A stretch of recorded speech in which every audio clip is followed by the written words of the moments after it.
this lady's dog goes to doggy daycare, loves it, gets on with the other dogs, has a great time socializing.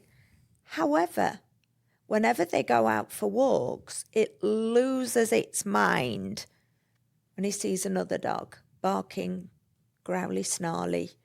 And she wants to know, what the heck is that all about? Why does my dog do that?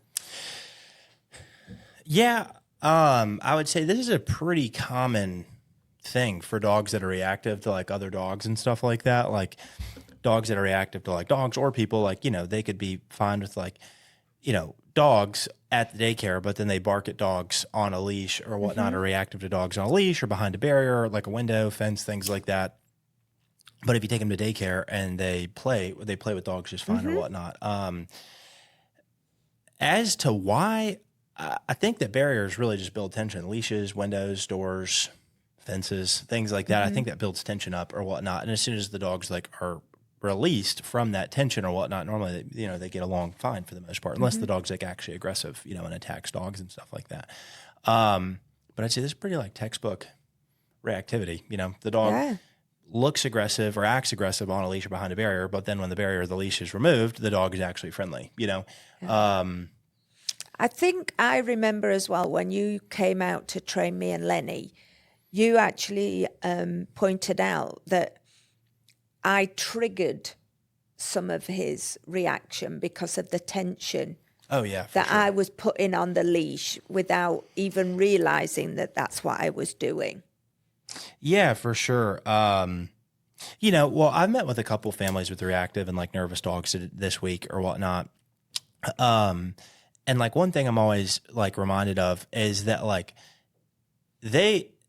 now this is fair because of their previous poor experiences with their dogs in a social setting with other dogs or people or whatnot, but they're nervous ahead of time or whatnot. And that definitely feeds to the dog for sure, you know, where it's like, oh God, we see a dog coming down the street or a human, we got to turn around and walk the complete opposite way because we see a dog coming, or we're walking early in the morning or late at night to avoid dogs. Or one lady, she said like she'd look out the apartment window to make sure there's nobody outside. Then she would take her dog for a potty break.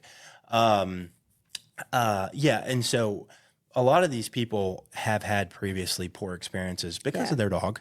And so then, you know, so then if they see a person, they start, you know, freaking out, you know, and not freaking out, but they start getting nervous. And then that definitely think that feeds into the dog for sure.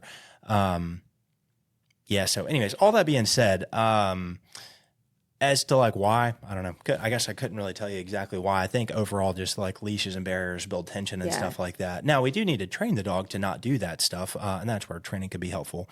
Reactivity, I guess you could probably DIY, but it'd probably be tougher to DIY. You know, I definitely say call a trainer for sure. Yeah, I definitely did not manage it very well. Yeah. Most people don't, to be fair. I mean, it's a hard behavior to fix. Yeah. And I think the other,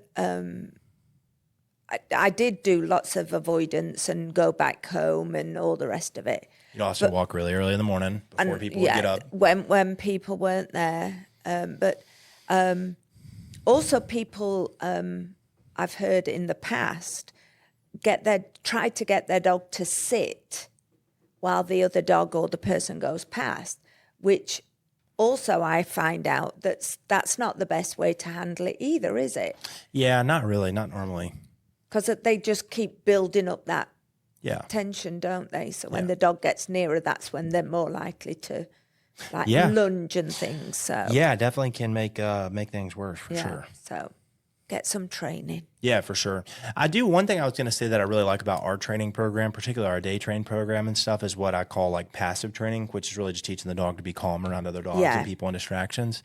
Yeah. And I think it's helpful with like 3 main categories of dogs, you know, and if your dog doesn't fall into one of these, you probably don't really need too much training anyways, but very hyper dogs, reactive dogs, and nervous dogs, and fearful dogs, you know, things like that. So, and basically how it works, it's like always, you know, whenever we do active training, which is like on a leash, working with the trainer on commands, bad behaviors, things like that, that's here at the shop. So when the trainers are here working with the dogs, that would be active training.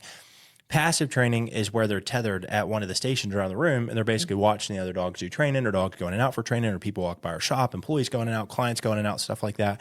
And they're watching all this stuff, and they're basically learning how to just be calm, right? Because we we've got, there's not a ton of dogs here today, but there's dogs behind us right now in the room behind us. And like, they're all just being quiet. They're just hanging out and stuff.